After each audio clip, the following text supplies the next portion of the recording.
Le bout du tunnel n'est plus très loin pour François Trinduc. L'ouvreur international de Montpellier a repris enfin l'entraînement cette semaine avec ses coéquipiers. Après 4 mois de rééducation, on vous rappelle sa blessure au tibia lors du mois d'octobre dernier. Pas question évidemment de précipiter son retour. Il n'était donc pas du déplacement aujourd'hui à Grenoble. Des Grenoblois qui ont déjà grillé un joker à domicile et qui sortent d'une fessée à Brive. Guillaume Garrigue, on imagine du coup qu'on repense fortement à la fin de saison gâchée la saison dernière et qu'on va tout faire pour l'éviter du côté de Grenoble. Oui, les Grenoblois qui étaient très motivés à l'issue avant de jouer cette rencontre. Ils voulaient à tout prix jouer et pourtant c'était très compliqué au vu des conditions météo, des conditions très difficiles. C'est quelques heures avant la rencontre. Les joueurs sont persuadés que la rencontre ne va pas se jouer. Certains découvrent la neige, comme MacLeod qui découvre la neige pour la première fois de sa vie. L'arbitre de la rencontre va attendre le tout dernier moment et décider donc le match avec Fabien Barcella qui est arrivé il y a 5 jours à Grenoble et qui est titulaire aujourd'hui. Lui qui n'a joué qu'un seul match cette saison. Il arrive de Toulon, l'ancien pilier du 15 de France. En début de rencontre, on joue depuis 3 minutes. Et bien, les Grenoblois vont vouloir se réchauffer, vont vouloir se rassurer. Ils vont partir dans un jeu avec du petit périmètre, avec les avants qui sont très puissants à l'image de Rory Grice qui passe la défense. Route relève le ballon et va marquer un premier essai pour Grenoble. On joue depuis seulement 3 minutes et Grenoble va se rassurer face à un concurrent direct pour la qualification. La bonne attitude de Rory Grice qui est l'une des valeurs sûres de cette équipe grenobloise depuis le début de la saison, et puis le soutien avec la puissance de Route qui marque là le premier essai de la rencontre. Montpellier va réduire le score avec la pénalité de Lucas, 5-3 puis 8-3. C'est un début de match plutôt fermé. C'est Grenoble qui domine. Il y a un cliché qui dit que les Fitchiens ne sont pas à l'aise sous la neige et dans le froid. Eh bien, regardez Ratini, il va mettre tout le monde d'accord comme un mort de faim. Il va se jeter sur ce ballon et va permettre aux Grenoblois d'amorcer une très belle attaque avec les Grenoblois qui sont récompensés grâce à cette pénalité de Jonathan Wisniewski. Ça plaît à Fabrice Landreau, l'attitude de ces joueurs qui sont conquérants. 11-3. Montpellier vient très peu dans le camp de Grenoble, mais à chaque fois ils arrivent à trouver des intervalles, à l'image de Pélissier qui trouve Lucas. On va essayer de retrouver Nicolas Mas, le pilier qui n'a pas été appelé en équipe de France. MacLeod, le demi de mêlée de Grenoble, se met à la faute sous les yeux de l'arbitre, un acte d'anti-jeu, et le demi de mêlée sud-africain va sortir sur carton jaune.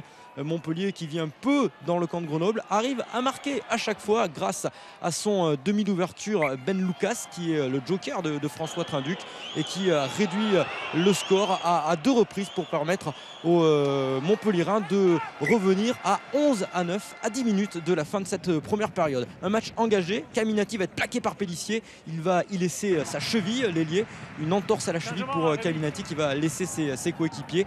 On est à la fin de la première période. Les Grenoblois ont toujours cette volonté de garder le ballon au chaud et pour marquer, il faut s'appuyer sur la réussite de Wisniewski qui va passer ce drop et permettre à Grenoble de mener 14-9 à la pause sous le regard de Bernard Thévenet, double vainqueur du Tour de France. Plutôt sceptique, lui, le supporter grenoblois. On repart dans les mêmes conditions en début de deuxième période. Un geste de Grice sur Ben Lucas, je ne sais pas si vous l'avez vu sur le direct. Pim, ballon, plaquage plaquage à retardement. Lucas va voir les étoiles et va laisser ses coéquipiers, lui qui va sortir KO. Montpellier va s'appuyer sur ce qui marche depuis quelques semaines, à savoir la conquête, les ballons portés pour se rassurer et arriver à trouver des fautes dans ce match où les défenses sont plutôt bien organisées, et ça réussit aux coéquipiers de Nicolas Mas avec cette pénalité qui va être tapée par Pélissier qui va réduire le score 14-12. Ça plaît à Jack White et à Sean Sowerby. Les Grenoblois veulent rapidement aller jouer chez l'adversaire. Ratini lui est toujours en grande réussite. Kera va retenir son adversaire. Vous avez entendu l'arbitre qui a vu un acte d'anti-jeu. On va le revoir grâce à ce ralenti. Kera qui retient son adversaire par le maillot. On n'a pas le droit de tenir un adversaire. Carton jaune pour Kera. Et Wisniewski, dès 40 mètres, va passer une pénalité supplémentaire. 17-12.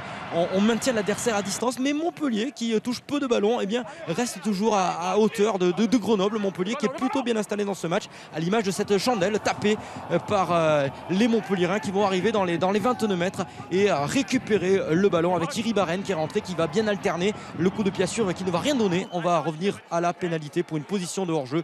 Une pénalité qui va être tapée par le demi de mêlée remplaçant Teddy Iribaren, qui va passer cette pénalité qui va permettre aux Montpellierins de recoller au score. Les Montpellierins qui vont même avoir un ballon porté synonyme de pénalité, avec toute la puissance des avants qui emportent sur leur passage les joueurs de Montpellier.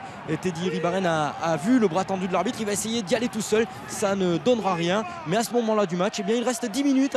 Teddy Iribaren peut permettre à Montpellier de mener pour la première fois de la rencontre. La pénalité qui va passer, la pénalité à 7 minutes de la fin du match, un petit point d'avance, 18-17 pour Montpellier, qui rêve d'une victoire à l'extérieur face à un concurrent direct.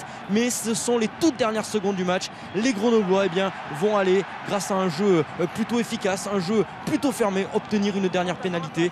Souvenez-vous du match aller, la pénalité de la victoire pour Jonathan Wisniewski, il l'avait manqué. Cette fois-ci, ça y ressemble un petit peu. Au match aller, Grenoble s'était incliné 20-17. Au match retour, il s'impose 20-18 grâce à cette dernière pénalité de Jonathan Wisniewski qui relance complètement Grenoble dans la course à la qualification.